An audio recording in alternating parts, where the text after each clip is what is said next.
On parle d'un cycle à littéralement se taper la tête contre les murs.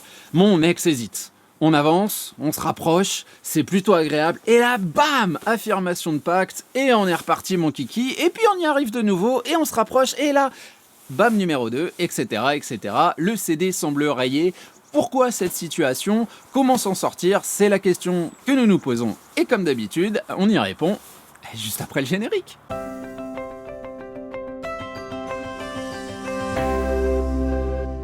Salut à vous, c'est Jean-Baptiste de jbmarcy.com, ravi de vous retrouver aujourd'hui, comme tous les jeudis, pour continuer nos réflexions autour de votre reconquête amoureuse. Et cette semaine, on s'intéresse à une situation particulière qui, comme le titre l'indique, peut nous pousser à vouloir nous taper la tête contre les murs.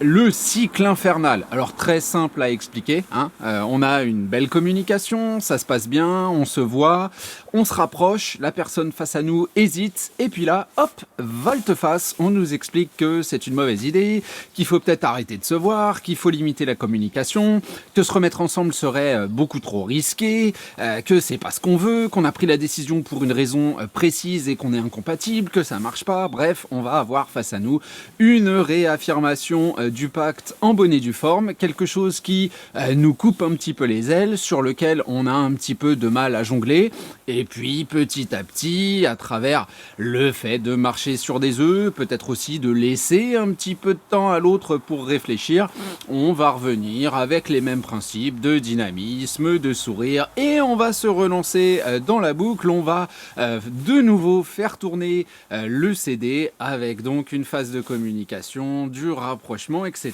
etc. Mais globalement, la problématique, c'est que la conclusion est un petit peu toujours la même. On a face à nous quelqu'un qui finit par se réfugier dans cette idée que ce serait une erreur qu'on se remette ensemble et que finalement, à force aussi d'être dans cette boucle-là, on est un petit peu en train de tirer sur le lien, on est en train de se faire du mal et il va falloir à un moment ou un autre que tout cela s'arrête, que les choses changent. On parle donc ensemble de ce disque rayé, on essaye de le comprendre et pour ce faire, on va partir sur, comme bien souvent, comme toutes les semaines j'ai envie de dire, deux parties différentes. La première, c'est le fait qu'on a évidemment une situation qui est difficile à gérer, mais qui est relativement simple à expliquer. D'abord, appelons un chat, si nous avons face à nous des avancées, avec une belle communication et la possibilité de se voir, c'est que l'entente est réelle. La fibre est mise en relief, la personne face à nous a des sentiments, le mot est fort, mais en tout cas, un penchant, pour nous, on ne nous déteste pas, on n'est pas dans le conflit ouvert, on est dans quelque chose sur lequel, un matériel sur lequel on peut travailler, le rapprochement étant la preuve matérielle de tout cela. Maintenant, qui dit rapprochement, dit aussi que, a posteriori, ce que j'appelle l'effet expérience, les peurs risquent, et là c'est le cas, de renaître. La peur, qu'est-ce que c'est? C'est avant tout un agent paralysant, si vous voulez. Donc la logique, elle est comment? Elle est dans le fait que la boule d'énergie, un peu la boule de neige qui se met en place, on communique, c'est agréable, certes on est dans la spontanéité, on se voit et ça me fait du bien et je suis en train de constater matériellement une forme de changement finalement, en tout cas l'idée que ensemble ça se passe bien, mais il y a ce problème qui finalement est la prise de décision. Et là, dans la prise de décision, si je me mets dans les chaussures de votre ex, je sors complètement de la spontanéité pour passer dans l'intellectualisation. L'intellectualisation, qu'est-ce que c'est? C'est une explication de ce qui se passe, couplée à une projection future. Et dans la projection future, je ne peux pas éviter de la comparer avec ce que je connais déjà, ma dernière réalité relationnelle avec vous, à savoir une situation où je me suis senti bafoué, trahi, que selon évidemment votre histoire, mais en tout cas un échec relationnel. Et se replonger là-dedans, ça me pousse à identifier la possibilité qu'on puisse retomber dans une rupture amoureuse et se refaire encore plus mal parce qu'on ne sait pas si on aurait, in fine, à terme, cette même énergie positive qui est présente. Et ce cycle-là, pour nous, il est quelque part, comme je vous le disais, infernal, il est quelque part difficile à vivre parce que bah, vous avez envie d'argumenter, hein. Face à vous, il y a quelqu'un qui vous dit: «Oui, je vois qu'on s'entend bien». Bah, alors, il y a plus qu'à. Enfin, je veux dire, techniquement, on rompt parce que soi-disant ça se passe pas bien. Aujourd'hui, ça se passe bien. Au quotidien, je t'apporte la preuve de. Donc la décision que tu vas prendre, bah, finalement, elle va rien changer matériellement dans mon attitude. Je suis en train de faire mes preuves, mais une fois que mon diplôme, entre guillemets, je l'ai obtenu, bah, je suis prêt à travailler sur ce terrain et pour cette école dans le domaine où j'ai obtenu mon diplôme. Enfin, c'est ce qui me paraît quand même logique. Le problème, c'est que le relationnel et les peurs sont pas des domaines qui sont extrêmement logiques. Cela dit, quand on regarde quand même la situation, l'affirmation de pacte laisse supposer que face à vous, on a eu donc une forme de réflexion. Alors bien évidemment, il y a une réflexion qui est personnelle avec ce que j'ai appelé l'effet expérience, hein, cette idée que je regarde un petit peu ce qui se passe et quand je suis immobile, quand je suis dans l'absence d'action, bah, les peurs renaissent et je peux avoir envie de vous le dire. Mais par expérience, j'ai quand même identifié le fait qu'il y a souvent des déclencheurs à cette envie de vous le dire, tout simplement parce qu'il y a aussi de la satisfaction dans le fait, de la satisfaction égoïste, hein, dans le fait de vous voir des efforts, dans le fait que ça se passe bien alors qu'on pourrait avoir un ennemi au moment de la rupture amoureuse, donc il y a quand même un degré de satisfaction de la part de votre ex. Donc on a cette espèce de petite pousse dans le dos, la fameuse poussette, hein, qui provoque le penalty, et c'est bien souvent une forme de pression, et cette forme de pression, c'est 99% du temps une verbalisation. Alors quand je dis verbalisation, il ne faut pas forcément s'attendre au fait que vous ayez mis un genou, que vous ayez fermé la porte à clé, bloqué la porte, que vous soyez juste devant et que vous disiez à votre ex: écoute, maintenant il faut qu'on discute, il faut que je sache, j'ai besoin pour moi, ma sanité, pour être capable d'évoluer psychologiquement, intellectuellement au quotidien, j'ai besoin de savoir où on en est. Si vous l'avez fait, vous avez rapidement noté que c'était une erreur puisque vous avez fait peur à la personne qui était face à vous, qui vous a expliqué que bah, je sais pas, j'y arrive pas, après tout, on a quand même rompu, etc., etc. Parfois, c'est juste une mauvaise réaction. C'est juste cette idée que, par exemple, je prends les exemples les plus récents et qui me sont en tête, où notre ex nous explique qu'un week-end, on n'est pas forcément libre, que potentiellement, sans se mettre en couple avec quelqu'un, mais on fait des rencontres et puis on accepte un verre ou une sortie ou machin, et là il y a ce regard ou cette petite vanne qui sort pour montrer que ouais, tu te fous un peu de moi, ça se fait pas, etc. Et là boum, on retombe dans cette affirmation du pacte. Finalement, 9 fois sur 10, pour appeler un chat et rester dans les thématiques que j'utilise et les terminaisons que j'utilise, bah, c'est quand nous on sort de notre linéarité, que ce soit de manière donc verbale et avec un pavé, que ce soit de manière verbale avec un petit trait qu'on veut, un trait d'humour, mais en fin de compte qui est une pique qui est adressée à l'autre, ou même parfois avec du non-verbal en faisant la tronche à des moments où on voit que notre ex ne porte pas l'attention qu'on aimerait ou ne réagit pas de la manière dont on aimerait qu'il ou elle réagisse.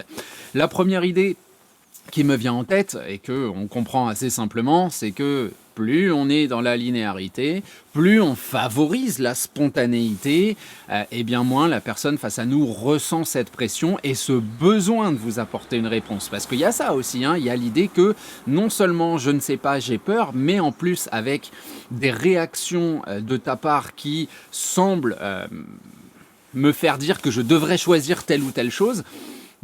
Très souvent, quand on a peur, quand on est sous pression et quand on ne sait pas comment réagir, on s'enferme dans sa coquille, hein. Voilà, on rentre dans sa maison et on ferme à double tour. Le confort étant de rester dans la décision de la rupture amoureuse, étant de vous dire que ça ne marche pas parce que tout simplement, sur le moment, je ne me sens pas bien, hein. Et nous, ce qu'on doit accepter, ce qu'on doit comprendre, c'est que la crédibilisation de notre évolution, certes, elle passe par ces moments de rapprochement, certes, elle passe par cette connivence, certes, elle passe par cette spontanéité, mais c'est pas nous qui en sommes le juge. Alors vous allez me dire, ouais, mais c'est trop long, c'est trop chiant, c'est désagréable. Oui, mais c'est une reconquête amoureuse, hein, très clairement. C'est quelque chose la rupture est quelque chose d'extrêmement violent, c'est quelque chose qui peut complètement bouleverser une, deux ou plusieurs vies, hein, même une vie de famille. Donc on comprend bien que l'acceptation d'être de nouveau en couple, c'est un cheminement qui doit quelque part prendre son temps et dont on doit être sûr parce qu'on ne veut pas faire n'importe quoi et revivre quelque chose, entre guillemets, encore pire, surtout s'il y a des facteurs aggravants comme, mettons, la présence d'enfants par exemple.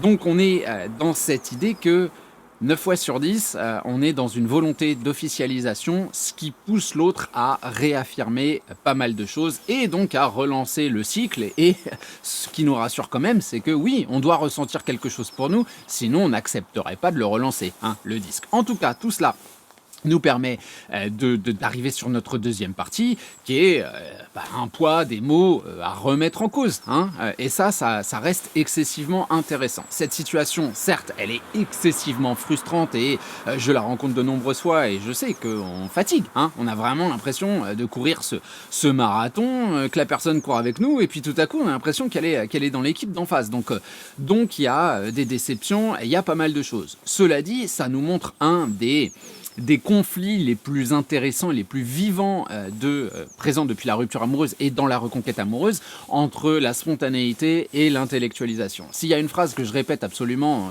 très très souvent et qui est vitale, c'est que plus la personne face à nous réagit, plus elle s'éloigne de nous parce que c'est dans la réflexion, c'est dans le manque d'action, c'est dans le manque de spontanéité que réapparaissent les peurs et les questionnements. Comme je vous le disais, hein, dans l'intellectualisation, il y a un constat de ce qu'il y a maintenant, une comparaison avec le passé et un gros questionnement, une visualisation sur le futur avec toujours au milieu des points d'interrogation. L'être humain, il aime pas les points d'interrogation, il aime pas le doute, il aime pas ce genre de choses parce que ça nous pousse à vouloir savoir, vouloir comprendre. Le problème, quand on veut savoir et qu'on veut comprendre et qu'on compare à une réalité qu'on connaît déjà, c'est que là, en l'occurrence, c'est une réalité d'échec. Donc forcément, les fameuses questions, on peut y répondre avec des affirmations qui sont négatives. Maintenant, on s'aperçoit aussi à travers ces affirmations de pacte que vous avez peut-être vécu plusieurs fois, que les mots sont bien moins forts que les actions,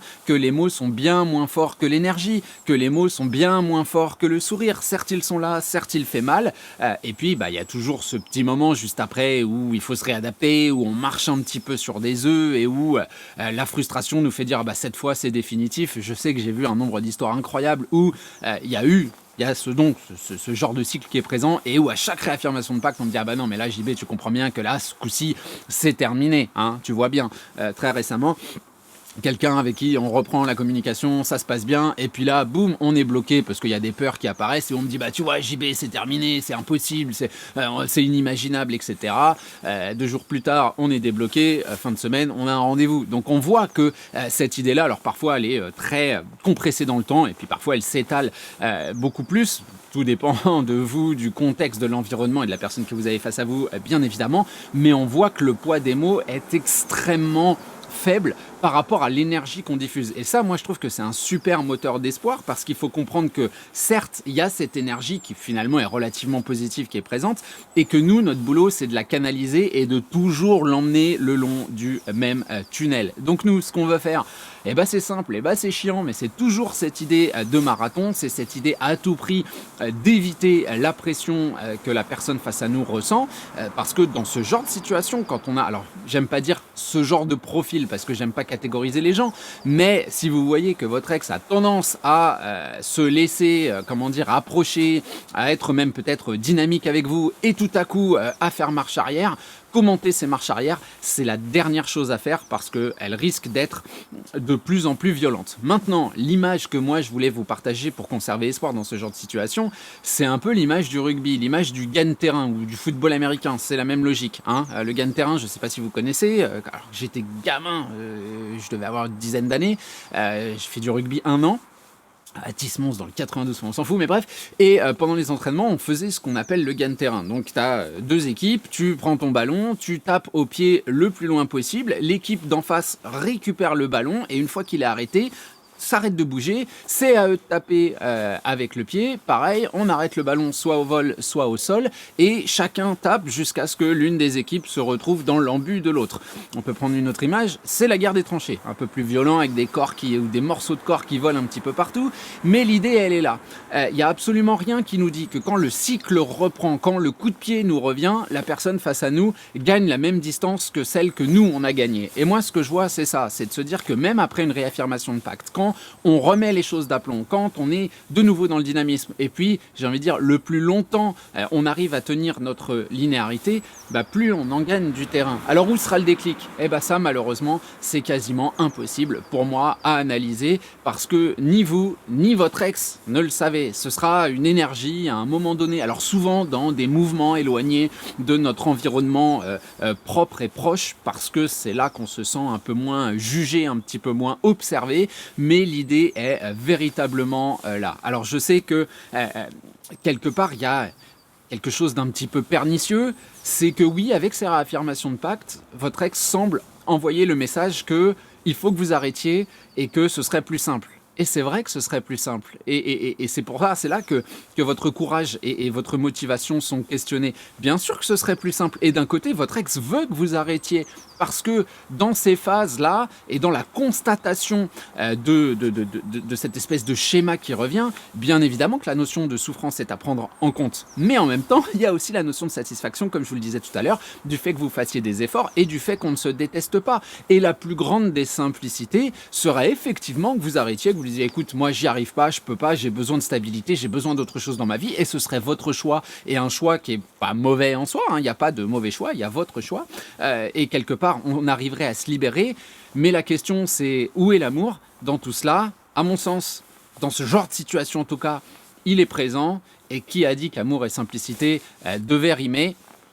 C'est pas moi, je peux vous l'assurer, vu ce que je peux constater au quotidien sur le terrain. Voilà en tout cas pour la réflexion du jour. Comme d'habitude, vous savez comment ça fonctionne, le petit like fait toujours énormément de bien au référencement, de même que l'abonnement et le fait de cliquer sur la petite cloche. YouTube aime bien ce genre de choses, et vous pouvez aussi, vous le savez, rejoindre les VIP et bénéficier d'une vidéo par jour, dont vous pouvez d'ailleurs, toucher directement, influencer directement la programmation en me contactant via ce canal. Vous découvrirez tout ça en cliquant sur le bouton rejoindre. Il y a une petite vidéo explicative qui vous dit tout. Voilà, je vous abandonne là pour aujourd'hui et on se retrouve dès la semaine prochaine pour un prochain contenu. Salut à vous!